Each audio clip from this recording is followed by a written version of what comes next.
South Carolina's probate records hold a document so controversial it was kept sealed for 83 years. Dated March 1857, the last will and testament of Colonel Augustus Fairmorn distributed his entire estate, worth millions in today's money, to a single beneficiary. Not his wife of 26 years, nor his 3 legitimate children. Not the brother who'd fought beside him in the Mexican War. To a woman whose name appeared in his ledgers under a very different category of property went everything: Fairmont's 1,400 acres, his Charleston townhouse, his cotton factoring business, and his considerable investments. A legal battle that would consume 3 law firms, divide Charleston society, and expose secrets powerful families spent decades trying to bury was sparked by the reading of that will. Before we continue with the story of Augustus Fairmorn and the inheritance that shouldn't have existed, make sure you're subscribed to Liturgy of Fear. Hit that notification bell, because stories like this one don't appear in history books. Tell us in the comments what state you're listening from right now. We love knowing where our audience discovers these dark corners of American history. What makes the Fairmorn case so disturbing isn't only the will's revelation, but what it forced into the open about the hidden structures beneath Southern gentility. Everything the antebellum South wanted the world to see was represented by Charleston in the 1850s. White columned mansions lined the Battery, their piazzas catching the harbor breeze. On Sunday mornings, the faithful were called to worship by church bells from St. Michael's and Street Phillips.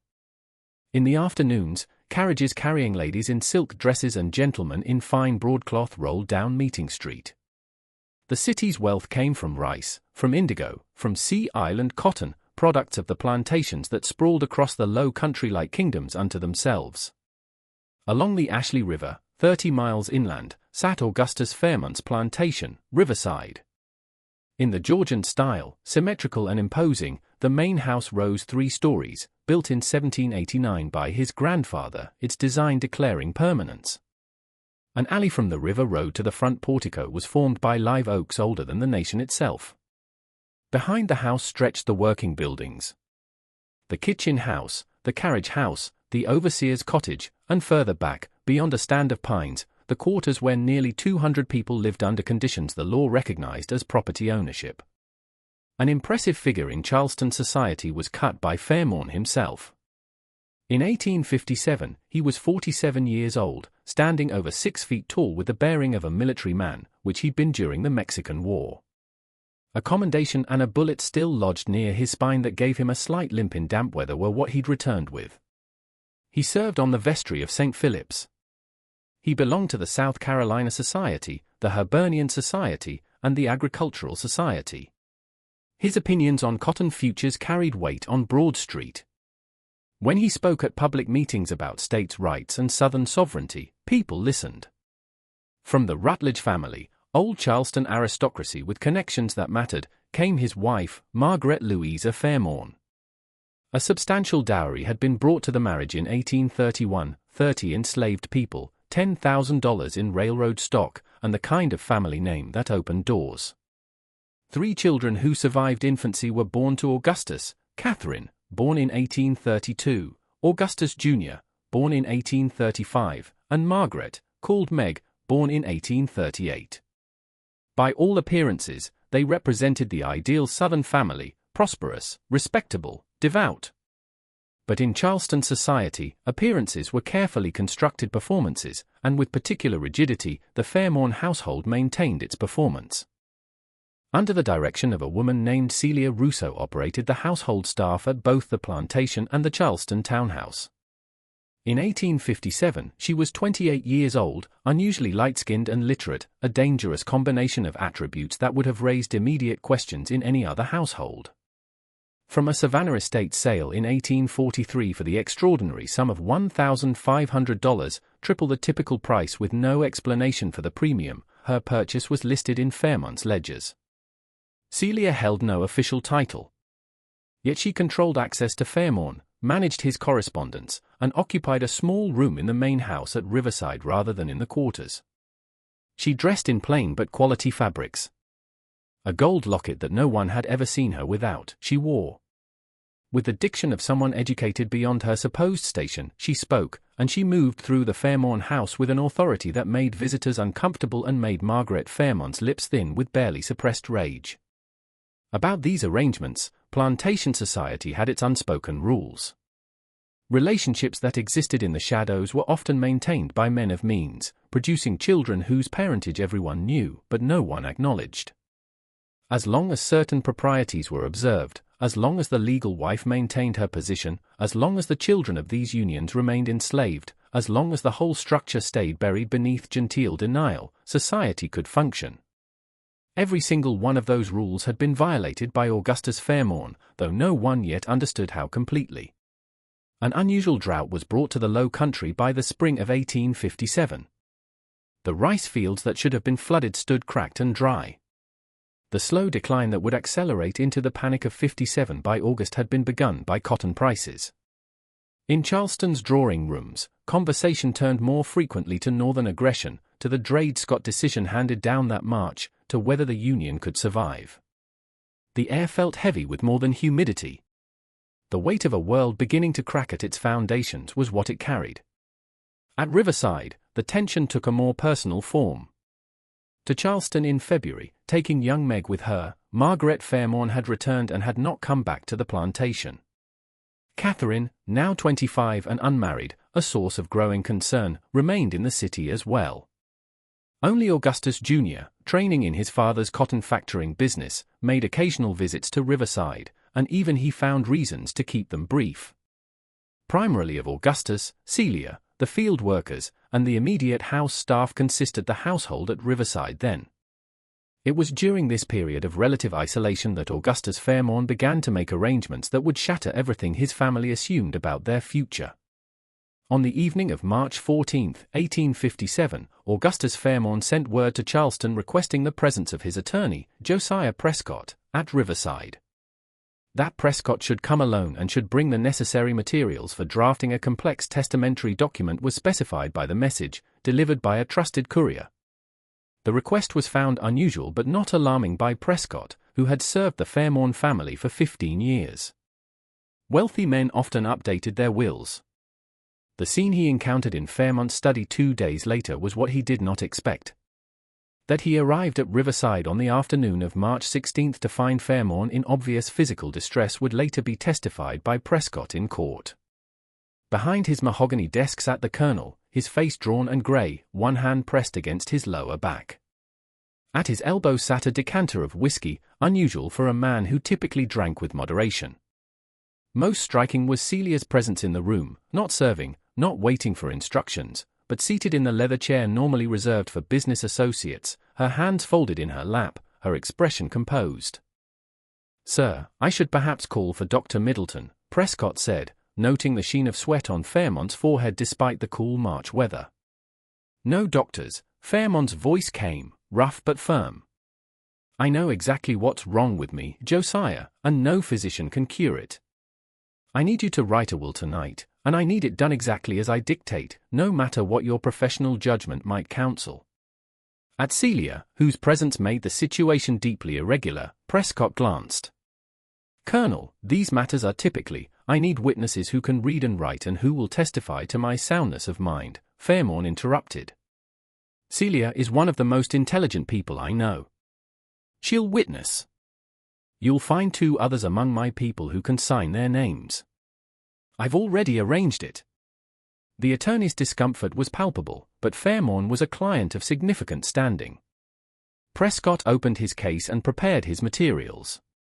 A dictation that would take nearly 3 hours, interrupted frequently by Fairmont's pauses to master what was clearly considerable pain, was what followed. Conventionally enough with the standard declarations of soundness of mind and body, though the latter was clearly generous, and the revocation of all previous testaments, began the will. Then came the provisions that would change everything. "I give and bequeath to Celia Rousseau," Fairmont dictated, his words precise despite his physical suffering, "currently held as property at Riverside Plantation, her immediate and unconditional freedom upon my death, along with all documents necessary to establish her status as a free woman of color under the laws of South Carolina and the United States." Prescott's pen hesitated. Manumission clauses were not uncommon in wills, though they were becoming increasingly restricted by state law. But Fairmorn was just beginning. I further give and bequeath to the aforementioned Celia Russo, now to be known as Celia Russo Fairmorn, the entirety of Riverside Plantation, including all lands, buildings, equipment, livestock, and all persons currently held in bondage thereon. I further bequeath to her my townhouse at number 14, Trad Street in Charleston, along with all furnishings and household goods therein. The scratching of the pen stopped entirely. "Colonel, I must strongly advise," wrote Josiah. An edge that silenced objection was carried in Fairmorn's voice. I further bequeath to Celia Russo Fairmorn all shares and interests in the firm of Fairmorn and Lazarus, cotton factors, all railroad stock, all bank deposits, all bonds and securities, and all personal property of every kind and description. I appoint her sole executrix of this my last will and testament with full power to act without bond or judicial oversight. The room had grown very quiet except for the sounds of Prescott's pen and the distant evening songs from the quarters. Celia sat perfectly still, her face revealing nothing. Regarding my wife, Margaret Louisa Fairmorn, Augustus continued, each word seeming to cost him, I hereby grant her the legal minimum dower right required under South Carolina law, 1/3 of my real property for her natural life. However, said dower right shall be subject to Celia Russo Fairmorn's primary ownership and management, and Margaret Louisa Fairmorn shall have no voice in the administration of any property whatsoever. Prescott had stopped even pretending to write. Colonel, your wife has legal protections. Your children have expectations. This will not stand in court. Beyond the legal impossibilities, a woman of color cannot own. Write it all down, Josiah. Exactly as I say it, Fairmorn said. There are ways around the legal restrictions, and you know it. Property can be held in trust. Arrangements can be made. I've studied the law. I'm not the first man to try to provide for. He stopped, his breathing labored. Write that I acknowledge Celia's son, Daniel, born June 12, 1844, as my natural child, and I direct that he be raised as a free man with all advantages available to him. The air in the study seemed to thicken with the silence that followed this statement. In 1857, Daniel was 13 years old, a boy who worked in the Riverside stables and who bore such a resemblance to Augustus Fairmorn that only willful blindness could deny the connection. What society demanded remain forever unspoken was made explicit by the acknowledgement in writing. Furthermore, Augustus said, his voice weakening, I acknowledge Celia's daughter, Ruth, born April 3, 1847, as my natural child, and I direct that she be raised with the same advantages. 2 children, not merely one indiscretion, but an ongoing relationship spanning at least 13 years, producing offspring who shared blood with the legitimate Fairmorn heirs but who had lived their entire lives in legal bondage to their own father. Prescott found his voice. Colonel, I cannot in good conscience allow you to proceed without understanding the consequences. Your wife will contest this immediately. Your children will never accept it. Charleston society will. Charleston society, Augustus interrupted with unexpected venom, built its fortune on systematic rape and called it breeding stock. Every fine house on the Battery contains children whose fathers own them. Every respectable gentleman conducts business by day and violates the very people he claims as property by night. The only difference, Josiah, is that I am telling the truth about it. I am putting in legal writing what every man in Charleston does in the darkness. He leaned forward, and the movement clearly cost him. I am dying, Josiah. Dr. Middleton told me 6 months ago that the cancer spreading from my bowels would kill me within the year. I've hidden it from everyone except Celia. I have perhaps weeks remaining, possibly less. And I cannot, leave this earth knowing that my own children will be sold to settle my debts, or that the woman I should have had the courage to marry openly will be returned to bondage when I die. The admission hung in the air like smoke. Prescott's hands trembled slightly as he resumed writing. For the next 2 hours, they worked through the technical details, the trust arrangements that might survive legal challenge, the specific bequests designed to provide immediate liquid assets, the careful wording that attempted to thread the needle of South Carolina law regarding property rights and manumission. When the document was finally complete, Fairmorn insisted on reading it through himself, his finger following each line despite the obvious pain the focus caused him. Then he signed it with a steady hand, the signature no different from the one he'd used on hundreds of business documents. As witness, Celia signed, her handwriting notably educated and precise. 2 other enslaved people from the plantation, a man named Samuel, who served as a blacksmith and had taught himself to read, and a woman named Hannah, who'd learned letters from a former mistress, were brought in to witness as well. With evident discomfort, Prescott noted their marks and signatures. "I'll file this with my other documents," Prescott said carefully as he prepared to leave. "But, Colonel, I urge you to reconsider. At least provide more substantially for your legitimate children. Make some gesture that might soften their response." "My legitimate children," Augustus said, and there was infinite weariness in his voice, "will inherit the protection of their mother's family name, the education I've already paid for, and the social position that comes with white skin in Charleston. Daniel and Ruth will inherit nothing but their freedom if I don't act now. The law sees them as things, Josiah. Things I own, things that could be sold to pay my creditors if I don't make this ironclad." He looked at Celia then, and something passed between them that Prescott could not name. "I've lived a coward's life. Let me at least die honestly." A document he knew would destroy multiple lives, possibly including his own professional reputation, was what Prescott departed Riverside with that evening. Through darkness, he rode back to Charleston, turning over in his mind whether he had a legal obligation to inform Margaret Fairmorn of what her husband had done. That attorney-client privilege prevented him from speaking was what he decided, perhaps out of cowardice himself. It would be his silence that allowed the situation to unfold as catastrophically as it did. For another 6 weeks, Augustus Fairmorn lived. During that time, he remained at Riverside, his condition deteriorating rapidly. Through increasing pain, Celia nursed him, administering laudanum when it became unbearable, reading to him in the evenings from books they'd apparently shared for years, history, philosophy, poetry. Openly during his final days, Daniel and Ruth were allowed to visit their father, a sight that scandalized the white overseers but that none of them dared question, given Fairmorn's fearsome reputation even in decline. Margaret Fairmorn did not visit. Whether she'd heard rumors of her husband's condition and chose to stay away, or whether Augustus had deliberately prevented word from reaching her, the historical record does not make clear. But she remained in Charleston, attending social functions, maintaining the fiction that her husband was simply occupied with plantation business during the difficult agricultural season. On the morning of April 28, 1857, Augustus Fairmorn died. Celia was with him at the end. According to later testimony from the House staff, his last words were, "Tell them the truth. All of it." More destructive than even he might have anticipated would the truth prove when it emerged. The same day, news of Colonel Fairmont's death reached Charleston.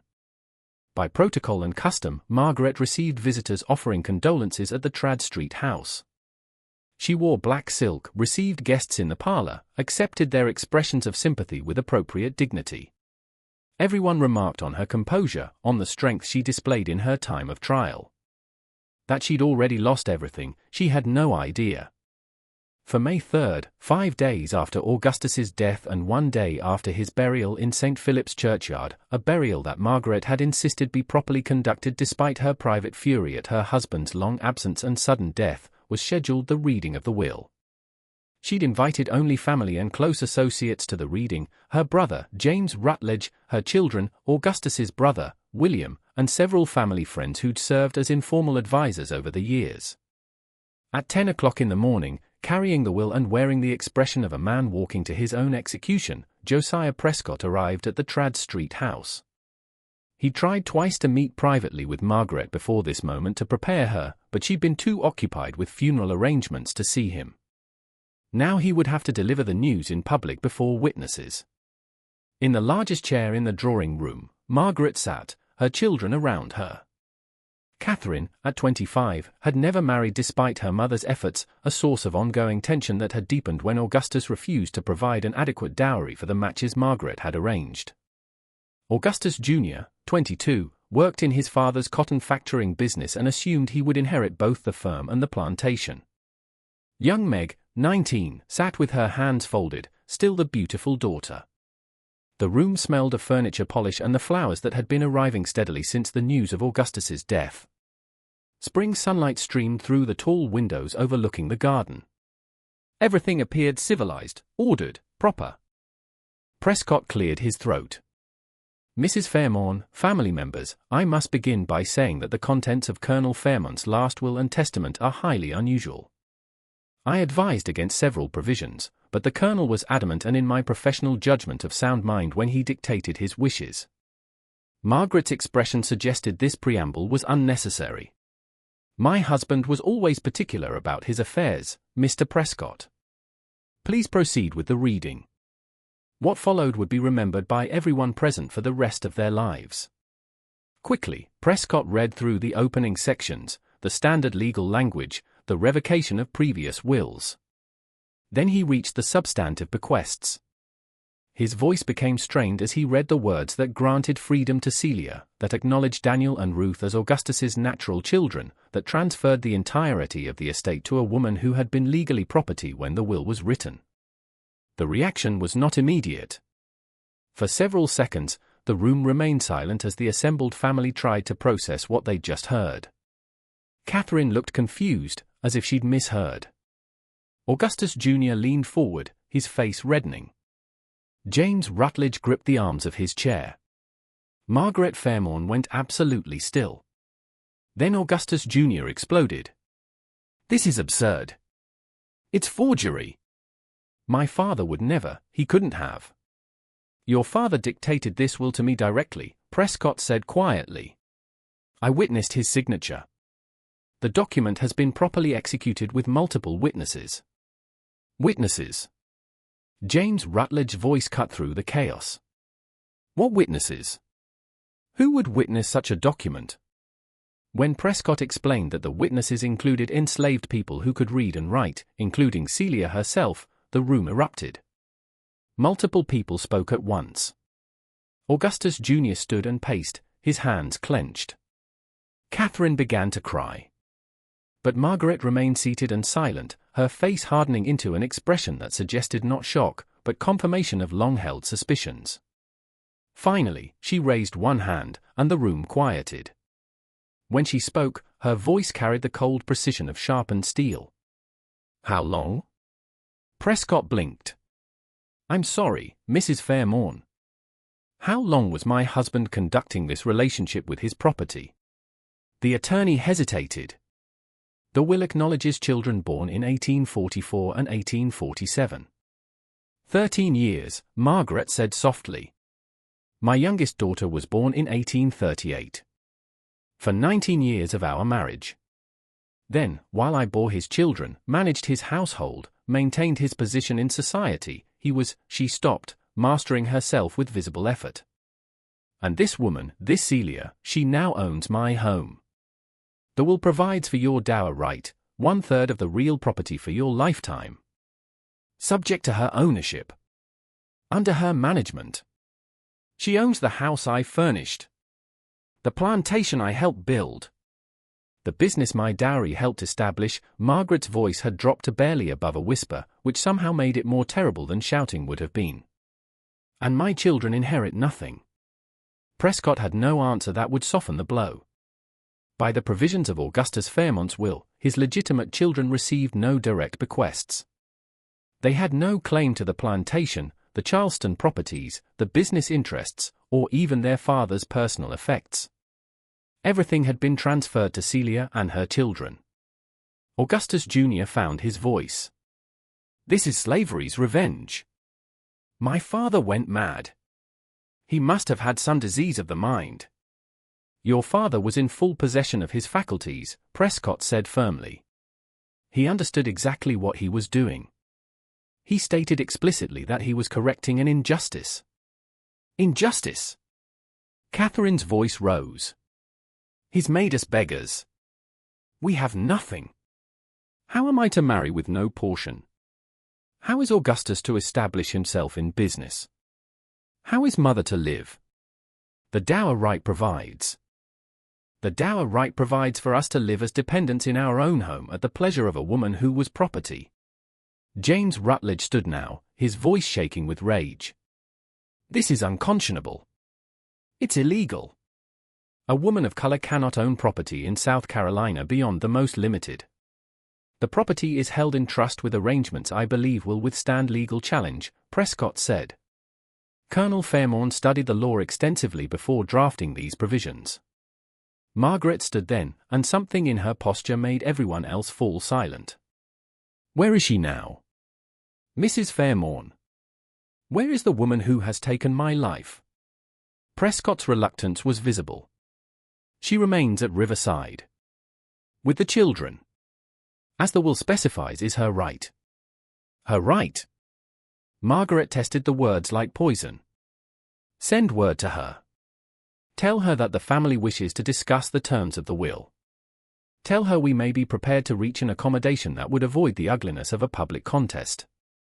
Tell her, she paused, and her smile was terrible. Tell her I wish to meet my husband's other family. The message went to Riverside that afternoon. Celia's response arrived the next morning. She would come to Charleston, but only with legal representation present. She suggested they meet at Prescott's office rather than the Trad Street house, and she insisted that Daniel and Ruth would accompany her, as they had as much right to hear the discussion as Augustus's legitimate children. For May 8 was scheduled the proposed meeting. In the 5 days between Margaret's discovery of the will and that meeting, Charleston society caught fire with scandal. The details leaked, perhaps through household servants, perhaps through deliberate whispers from Margaret's allies, perhaps simply because secrets of this magnitude could never be contained. By the end of the first week of May, everyone in Charleston's upper circles knew that Colonel Augustus Fairmorn had freed his enslaved mistress in his will, had acknowledged their children, and had disinherited his white family to provide for them. The reaction split along predictable lines. Many expressed outrage on Margaret's behalf, calling Augustus's actions a betrayal of everything civilized society held dear. How could a man of his standing, his reputation, his position, commit such an act? Others, particularly among the younger men, whispered that Augustus had only made public what half of Charleston practiced in private. A few, very few, dared to suggest that perhaps there was something admirable in a man trying to provide for children he'd fathered, regardless of their mother's race. But beneath all the public discourse ran a deeper current of fear. If Augustus Fairmorn, respected, wealthy, connected, could do this, what did it say about the stability of other arrangements? How many other white families might find themselves displaced by the very people they'd kept in bondage? The will represented a fundamental violation of the unspoken rules that allowed Southern society to function. It had to be challenged, had to be defeated, or the implications would spread like cholera through the social order. In Josiah Prescott's office on Broad Street, in a room far too small for the number of people who crowded into it, took place the meeting on May 8. First arrived Margaret with her brother James, her children, and 2 additional attorneys she'd retained, specialists in probate law from prominent Charleston families. On one side of the long table that dominated the room, they arranged themselves. When Celia arrived, the effect on the room was immediate and visceral. A dress of dark grey wool, simple but well-made, with a white collar, she wore. Severely, her hair was pulled back. Remarkable composure for a woman walking into a room full of people who wished her destroyed was how she carried herself. Daniel, at 13, wore a suit that had clearly been tailored for him, not servant's clothes, but the kind of outfit a gentleman's son would wear. Ruth, at 10, wore a blue dress with careful stitches, her hair in neat braids. The unmistakable Fairmorn features were borne by both children, Daniel especially, with Augustus's strong jaw and deep-set eyes. The moment when Margaret Fairmorn and Celia Russo faced each other across that table contained more unspoken history than any document could capture. For 14 years, these 2 women had lived in the same houses, one as mistress, one as property. They had both borne Augustus Fairmont's children. They had both, in different ways, built their lives around a man who'd kept them in separate worlds that should never have intersected. Now those worlds had collided, and one of them would be destroyed in the wreckage. Margaret spoke first, her voice controlled but carrying an edge like ice cracking. You understand, I presume, That my husband's will cannot stand? That the law protects a wife's rights? That no court in South Carolina will allow this travesty? Directly, Celia met her gaze, a deliberate violation of the social codes that governed how a woman of color should address a white woman, especially one of Margaret's standing. I understand that your husband chose to acknowledge the truth. Finally. The simple statement landed like a physical blow. Margaret's composure cracked slightly, color rising in her cheeks. You seduced him. Used your position in his household to manipulate a man who... I was 14 years old when your husband purchased me in Savannah. Celia's voice remained level but gained intensity. 14. I didn't seduce anyone, Mrs. Fairmorn. I was taught to read and write by my previous mistress, which made me valuable as a household manager. That's what your husband told people. He bought me for the truth about what else I was purchased for. What I had no choice about. I assume you can imagine. The room had gone deathly silent. Augustus Jr. half rose from his chair. But James Rutledge gripped his arm, holding him back. You will not speak to my mother that way, Catherine said, her voice shaking. You have no right to. I have every right, Celia turned to Catherine, and now there was steel in her tone. I have the right your father gave me in his will. I have the right of someone who managed your household, raised your children when they were young, kept your father's books, ran his business affairs when he was away, and bore his children just as your mother did. The only difference is that I did all of it without choice, without legal protection, without the ability to say no. And now your father has tried to give me what he should have given me 13 years ago, my freedom and the means to protect my children. Margaret's attorney, a grey-haired man named Bogart Simmons, interjected. Miss Russo, your personal history, however unfortunate, is not relevant to the legal questions at hand. Colonel Fairmont's will violates multiple provisions of South Carolina law. Property cannot be transferred in this manner to a woman of color. Children born of an enslaved mother are themselves enslaved and cannot inherit. The dower rights of the legal wife supersede any testamentary provisions to the contrary. This will is legally invalid on multiple grounds. Then why are we having this meeting? Celia asked. If you're so confident the will is invalid, why not simply proceed to court?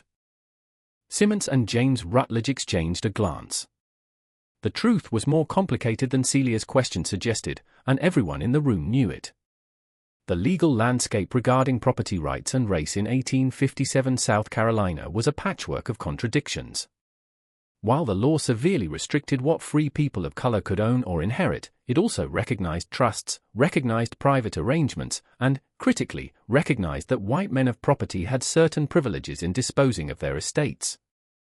Carefully using legal mechanisms designed to survive challenge, Augustus had structured the will. More importantly, a public court battle would expose details that neither family wanted examined. James Rutledge cleared his throat.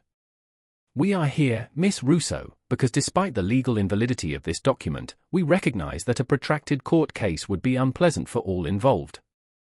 The details of my brother-in-law's private life would become public record. Names would be named. Children would be scrutinized. We are prepared to offer you a settlement that would provide for you and your children's future without the necessity of litigation. How generous, Celia said, and the sarcasm was barely veiled. What are the terms of this settlement? Margaret leaned forward. You receive your freedom, which the law would likely grant regardless. You receive $20,000, enough to establish yourself and your children comfortably anywhere in the North, where attitudes toward your situation might be more accommodating. In exchange, you renounce any claim to the Fairmorn properties, the business interests, and you leave South Carolina within 30 days. The offer was substantial in monetary terms. $20,000 represented significant wealth. But it was a fraction of what the estate was worth, and everyone in the room knew it. More importantly, it required Celia to abandon the South, to take her children away from the only home they'd known, to accept exile as the price of their freedom. Your husband left me everything because he knew what would happen to me and my children if he didn't, Celia said quietly. He knew that the moment he died, I would become vulnerable, that someone would try to sell me to settle debts, or that your family would try to remove me.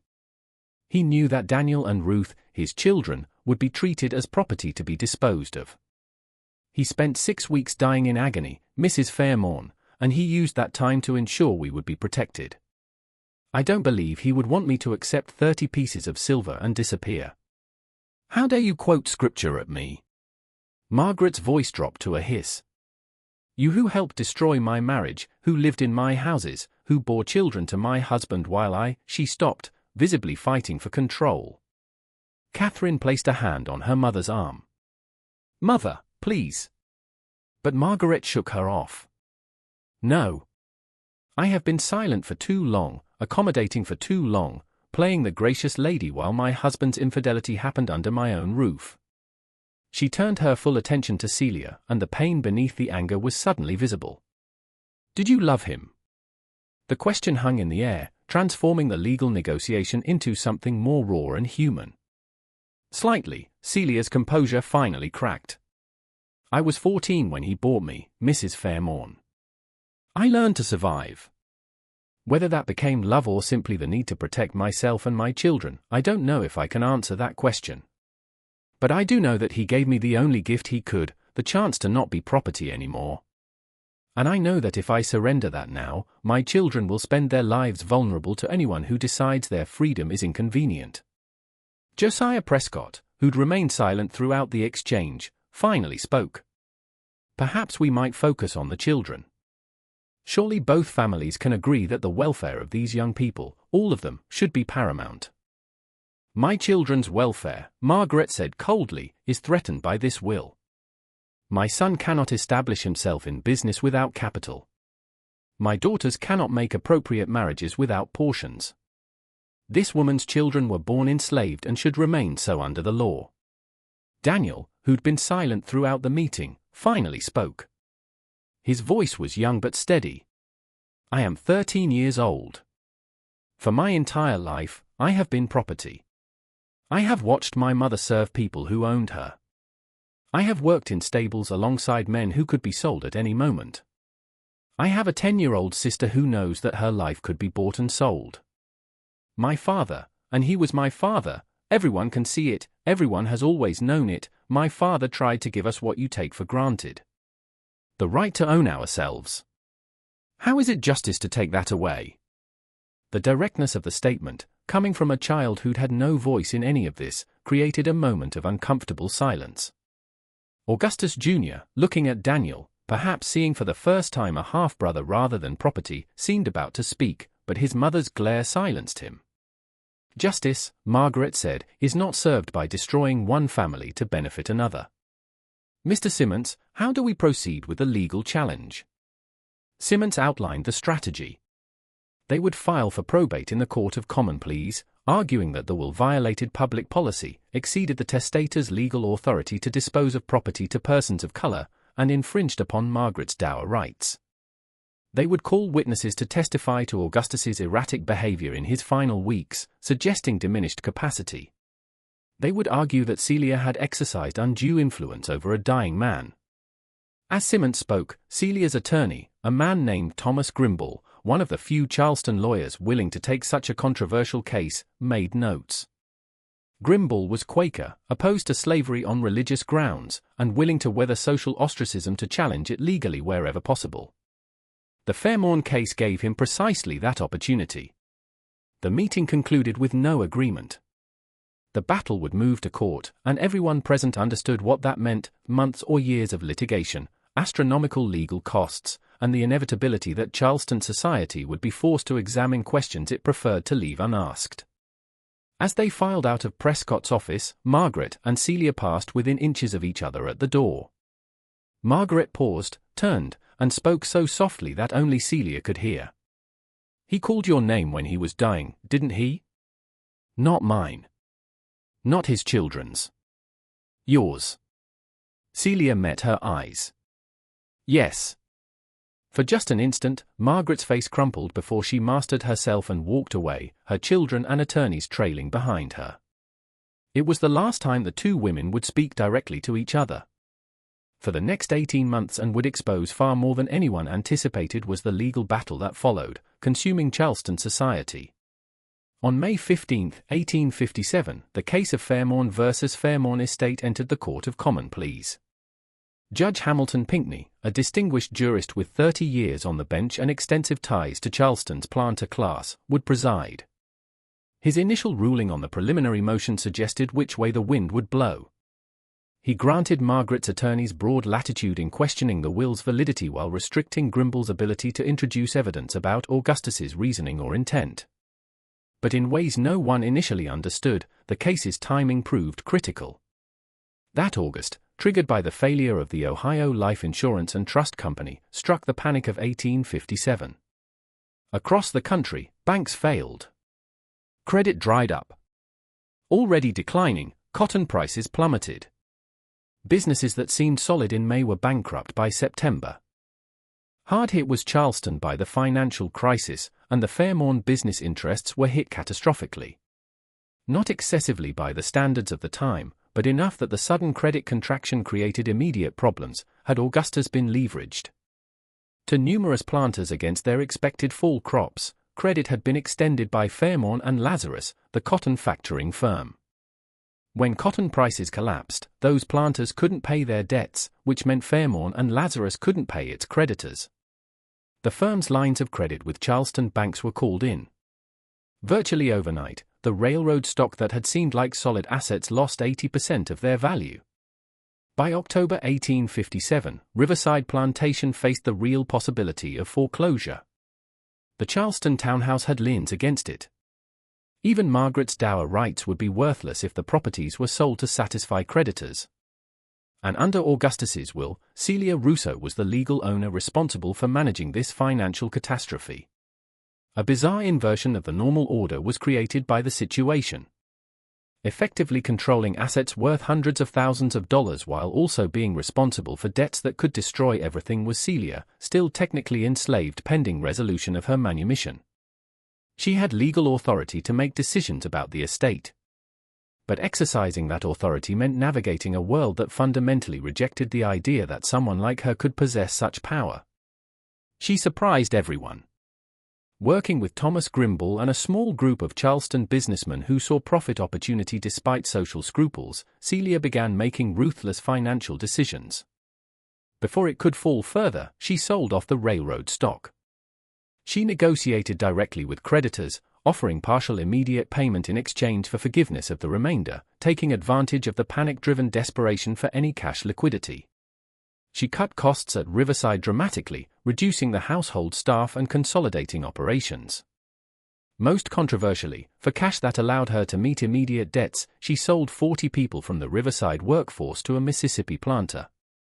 The sale prevented foreclosure, but it also revealed the fundamental impossibility of her position. A woman who'd been enslaved herself was now forced to sell others into bondage in order to protect her own freedom and her children's future. The moral complexity was lost on no one, least of all Celia herself. James Hayworth, one of the men sold to Mississippi, was 26 years old and had lived his entire life at Riverside. Years later, in testimony given to Freedmen's Bureau representatives during Reconstruction, he described the day of the sale. Miss Celia called us all together in the yard. She was crying. She said she was sorry, that she had no choice, that if the bank took the plantation, we'd all be sold anyway, but scattered to whoever would buy. She said she was trying to keep families together as much as she could, that the Mississippi man promised not to separate married folks. She said she knew what it felt like to be sold. Then she looked at me, and I saw that she did know, and I hated her for it and I pitied her for it, and I didn't know what to feel because the woman selling me had been property just like me 6 months before. The sales provided enough capital to stabilize the estate financially. But they also gave Margaret's attorneys powerful ammunition. How could a woman claiming to act out of Augustus's moral vision turn around and sell human beings for profit?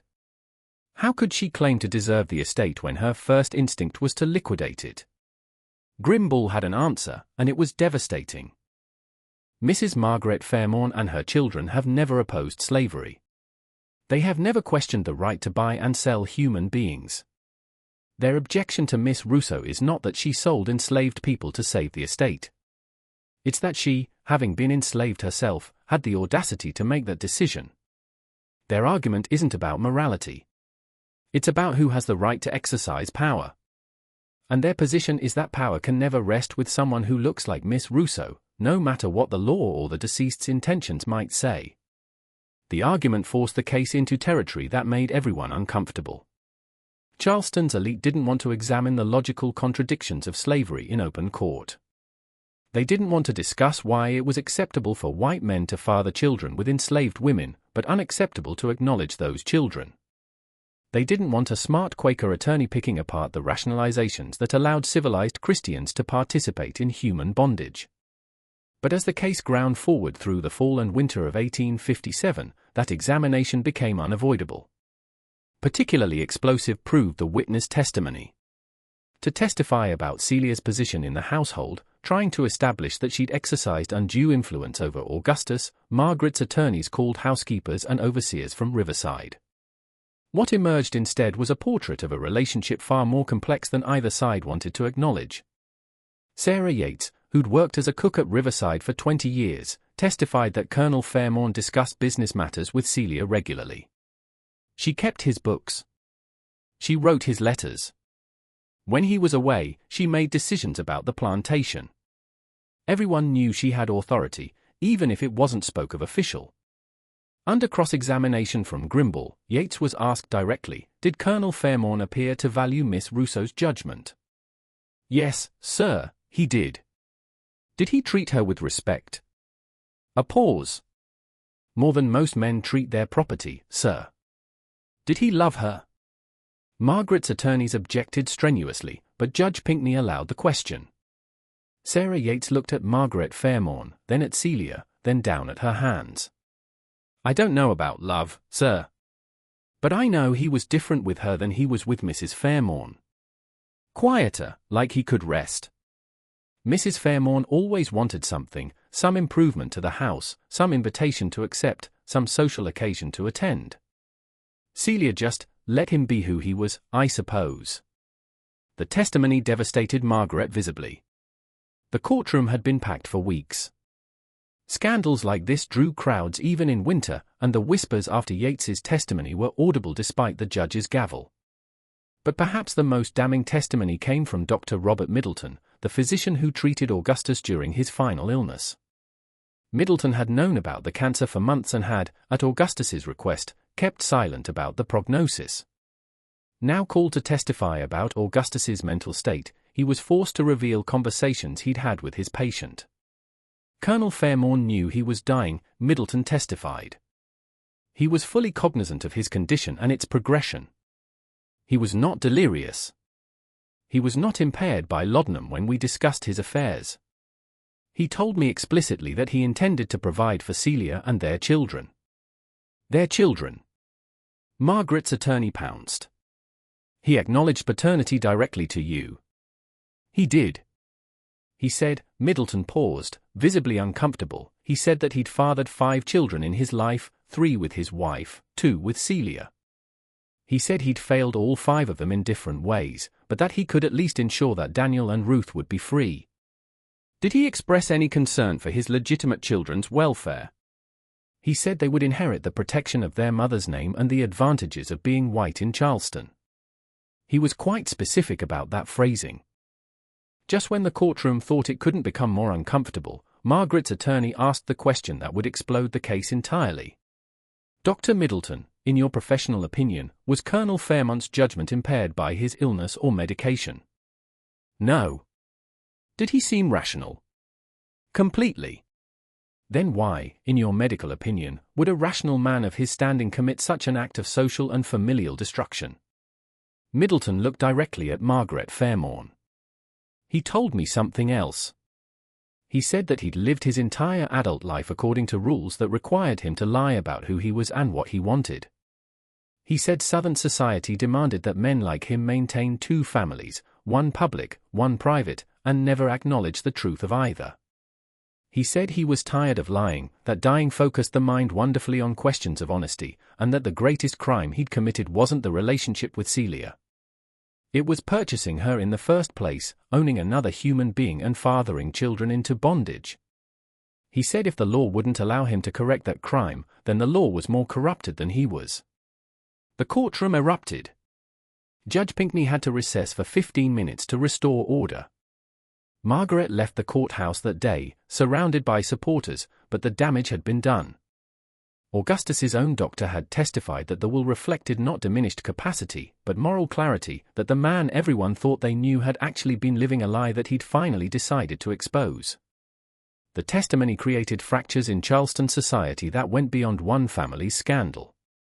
Men who'd attended church with Augustus, who'd done business with him, who'd maintained their own dual families in the shadows suddenly had to confront the possibility that he'd been right to tell the truth. Women who'd maintained willful ignorance about their husbands' activities were forced to wonder what was happening in their own households. The case stopped being about one will and became about the entire structure of Southern society. And then in January 1858, something happened that changed everything again. With scarlet fever fell ill Ruth Fairmorn, Celia's 10-year-old daughter. The disease swept through Charleston that winter, killing dozens of children. Desperate to save her daughter, Celia hired the best physicians available, and had the money to do so because of the estate she controlled. That Celia had no right to spend estate funds on medical care for a child who wasn't legally recognized was attempted to be argued by Margaret's attorneys. The argument, made in open court, proved too much even for Charleston's tolerance of moral contradiction. Clearly struggling with his own conscience, Judge Pinckney made a ruling that startled everyone. This child is ill. Her father acknowledged her as his daughter in his will. Whatever this court eventually decides about the distribution of Colonel Fairmont's estate, we will not allow a 10-year-old to die while lawyers argue about property rights. Miss Russo is authorized to use estate funds for the child's medical care. It was the first time the court had acknowledged Ruth's humanity over her status as property. It was a crack in the legal armor that Margaret's side had been building. Ruth survived, but the illness left her weakened, and the public sympathy generated by a sick child, combined with the doctor's testimony about Augustus's motivations, began to shift opinion in subtle ways. Not among Charleston's elite, who remained committed to defending the social order, but among middling merchants, tradesmen, small farmers who read about the case in newspapers. These weren't people with enslaved property to protect. They were people who could see the human tragedy beneath the legal technicalities. By spring of 1858, both sides were exhausted by the costs, financial and social, of the continuing battle. The estate's remaining assets were being consumed by legal fees. Margaret had been forced to accept loans from her brother to maintain appearances. Celia lived in a strange limbo, legally controlling vast properties while socially ostracized so completely that merchants refused to do business with her directly. And then Thomas Grimble made a move that brought the case to its crisis point. On March 12, 1858, Grimble filed a new motion that fundamentally reframed the entire case. Instead of simply defending Augustus's will, he went on offense, demanding a full accounting of how the Fairmorn estate had been managed during Augustus's life, specifically demanding documentation of all property purchases, all sales, all transfers, with particular attention to acquisitions made after 1843. The motion seemed technical, but its implications were explosive. Grimble had found something in Augustus's papers, and he was going to use it. The hearing on the motion took place on March 20th. The courtroom was even more crowded than usual, as word had spread that something significant was coming. With the controlled energy of a man holding a winning hand, Grimble took the floor. "Your Honor, the Fairmorn family has argued throughout these proceedings that Miss Celia Russo is property, that she had no legitimate relationship with Colonel Fairmorn, and that she has no legal standing to inherit his estate. I would like to introduce into evidence a document that was found among Colonel Fairmont's private papers." He held up a piece of paper, aged and carefully preserved. "This is a manumission document executed in Savannah, Georgia, on April 3, 1847, 10 years before Colonel Fairmont's death. It grants freedom to Celia, a woman of color, approximately 28 years of age, in consideration of faithful service and other valuable considerations. The document is properly notarized and filed with the Chatham County Courthouse in Savannah." The silence in the courtroom was absolute. Margaret's face went white. Grimble continued, his voice gaining strength.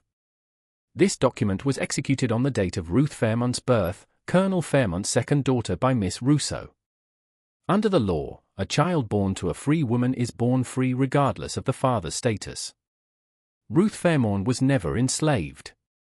She has been legally free since birth. He let that sink in before delivering the next blow. Furthermore, I have here a second document, executed in Charleston on June 15, 1844, 3 days after the birth of Daniel Fairmont. This document, also a manumission, grants freedom to Celia and her infant son, Daniel, under similar terms. Margaret's lead attorney, Simmons, was on his feet. Objection! These documents were never presented before.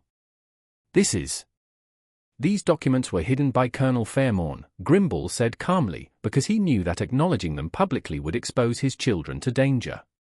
A free woman of color in South Carolina exists in a precarious legal position. Her children, even if free by law, could be kidnapped and sold. It was safer for everyone to believe Celia and her children were still enslaved, even though they had not been for over a decade. Judge Pinckney leaned forward, his expression grave. You're saying that Miss Russo has been legally free since 1847? And her son since 1844? I'm saying more than that, Your Honor. I'm saying that for 13 years, Colonel Augustus Fairmont maintained the fiction that Celia was his property while secretly having freed her. He did this not out of cruelty, but out of protection. He understood that a free woman of color with children who looked white would be at risk. But the legal reality is clear. Celia Russo has not been property for over a decade. She has been a free woman living in the Fairmont household. The implications cascaded through the courtroom like dominoes falling. If Celia had been free, then her relationship with Augustus wasn't master-slave, but something else entirely. If her children had been born free, they weren't property, but heirs. If Augustus had been secretly protecting them under the cover of enslavement while actually having freed them years earlier, then his final will wasn't an act of last-minute conscience, but the culmination of a decade-long plan. Margaret found her voice, and it was ragged with fury and pain. He freed her. He freed her on the day our daughter was born. While I was in childbed, risking my life to give him another child, he was at the courthouse freeing his mistress. The raw anguish in her voice silenced even those sympathetic to her cause. Here was the real wound laid bare, not just that Augustus had been unfaithful, but that he'd been planning for Celia's future while Margaret gave birth to their children, that he'd used legal mechanisms to protect one family while allowing the other to believe itself secure. Grimble pressed his advantage. Your Honor, given these revelations, I move that this court recognize Miss Russo's legal status as a free woman and recognize that Colonel Fairmont's will was not a manumission, but simply a testamentary transfer of property from one free person to another, which he had every legal right to make. The dower rights still apply. Simmons argued desperately. Mrs. Fairmont still has legal protections which the will respects. Grimble countered. Mrs. Fairmont receives her 1/3 dower right as required by law. The remainder of the estate goes to Miss Russo, just as it would if Colonel Fairmont had left his property to any other free person. Judge Pinckney called for a recess. The courtroom emptied slowly, everyone stunned by the revelations. Margaret left, supported by her children, her face a mask of devastation. For a long time, Celia remained seated, Daniel beside her, both of them trying to process what had just been revealed. Mother, Daniel said quietly. Did you know? About the manumission papers. Celia shook her head. He told me they existed. He told me to trust him. But I never saw them. I think, her voice broke. I think he knew that if I believed I was free, I would act differently. And that might put us all in danger. It was safer for me to believe I was still enslaved, to act as enslaved, to never challenge the fiction.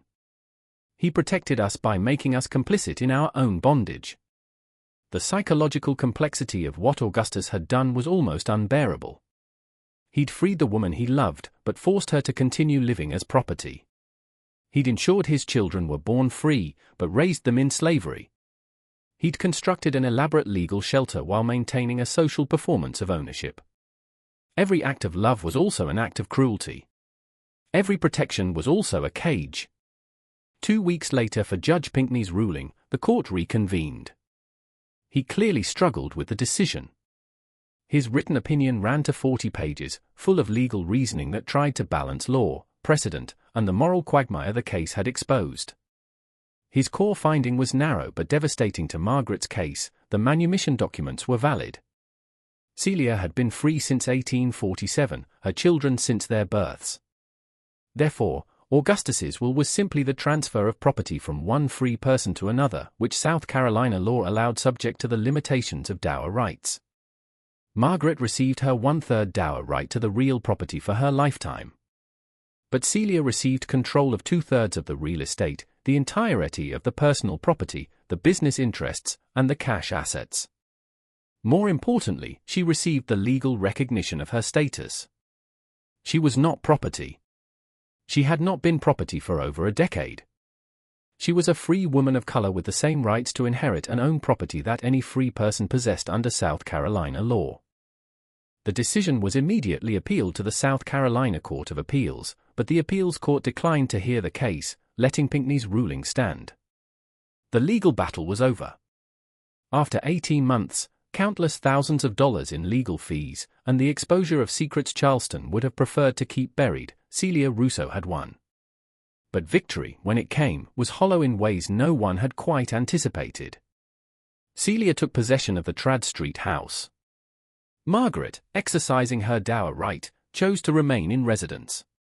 The law gave her that option, and she took bitter satisfaction in forcing Celia to accept her presence.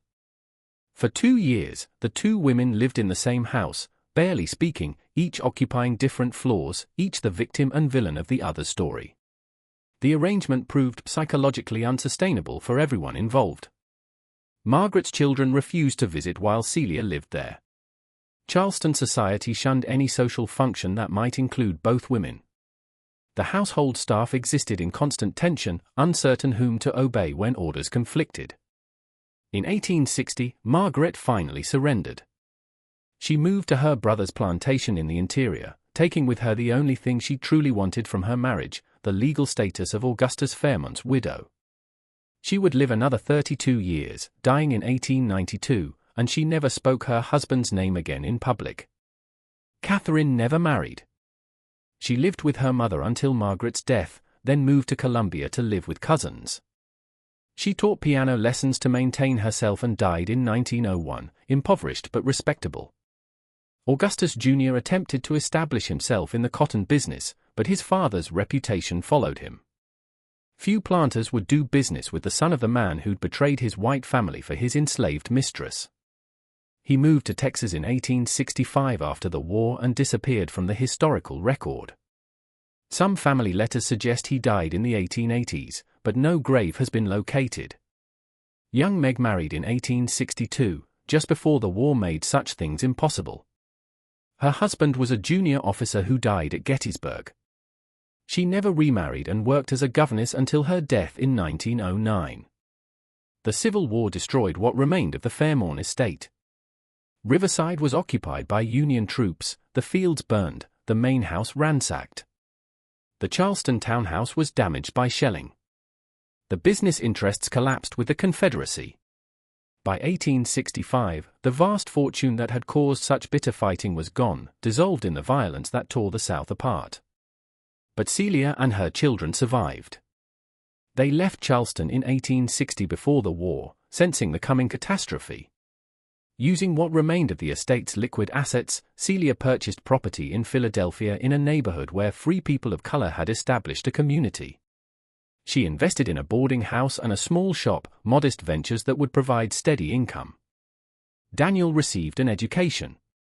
He learned a trade, carpentry, and established himself as a skilled craftsman. He married in 1868, had children, lived to see the 20th century.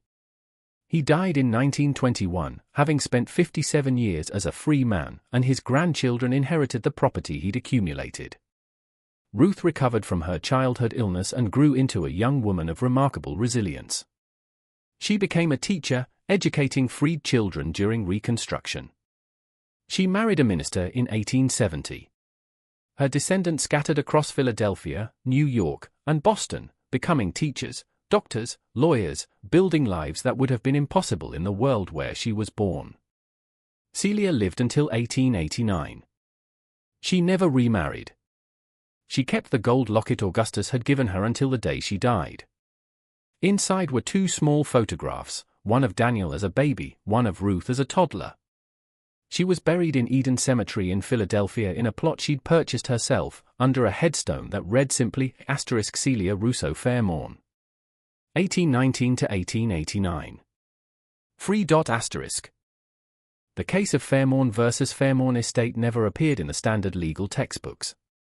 It was cited occasionally in property law discussions, but usually in footnotes. The details were too uncomfortable, the implications too troubling. Charleston society preferred to forget the whole ugly affair, to bury it under the more dramatic tragedy of the Civil War. But the case document survived. Hundreds of pages of testimony, motions, evidence, recorded and filed in the Charleston County Courthouse. They survived the war, survived fires and floods, survived attempts to purge embarrassing records. And in those pages, preserved in legal language and witness testimony, is the story of how one man tried to correct an injustice he'd spent a lifetime perpetuating, and how his attempt at redemption destroyed two families in the service of saving one. The questions the case raised never received satisfactory answers. Was Augustus Fairmorn a hero for trying to free his children, or a villain for having enslaved them in the first place? Was Celia a victim of systematic oppression or someone who benefited from proximity to power? Was Margaret justified in her fury, or was she defending an indefensible system? Could any of them have chosen differently within the constraints of their world? The truth, as the historical record suggests, is that everyone involved was trapped in a system that corrupted every human relationship it touched. Augustus's attempt to be honest within a society built on lies exposed how completely those lies had infected everything: family, law, property, love, parenthood. His will didn't fix what was broken. It simply revealed how broken it all was. In the end, perhaps the most significant legacy of the Fairmorn case was what it demonstrated about the unsustainability of the entire Southern social order. A system that required men to own their own children couldn't last. A society built on the fiction that some humans weren't fully human couldn't survive. The Civil War would arrive 3 years after Judge Pinckney's ruling, and it would burn away the legal structures that made cases like Fairmont's possible. But it would take another century before the descendants of people like Celia and Daniel could fully claim the rights that Augustus Fairmorn died trying to give them. And even now, the echoes of those systems, the assumptions about power, property, and who deserves what, remain embedded in the landscape he left behind. The Fairmorn plantation house still stands, partially restored, operated as a museum now. Tour guides tell visitors about the architecture, the furnishings, the important people who once visited. Sometimes they mention the controversial will, though usually in passing. They rarely discuss what the case revealed about the foundations on which Charleston's grandeur was built.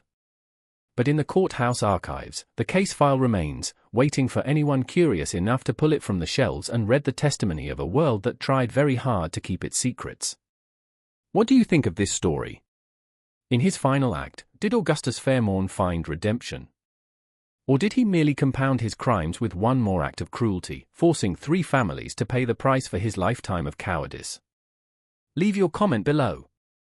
If you found this historical mystery compelling, subscribe to Liturgy of Fear for more true stories from America's darkest chapters. Hit that notification bell and share this video with someone who appreciates the complex, often disturbing truths hidden in our history. The past is never as simple as we want it to be. And sometimes the most terrifying stories are the ones that actually happened.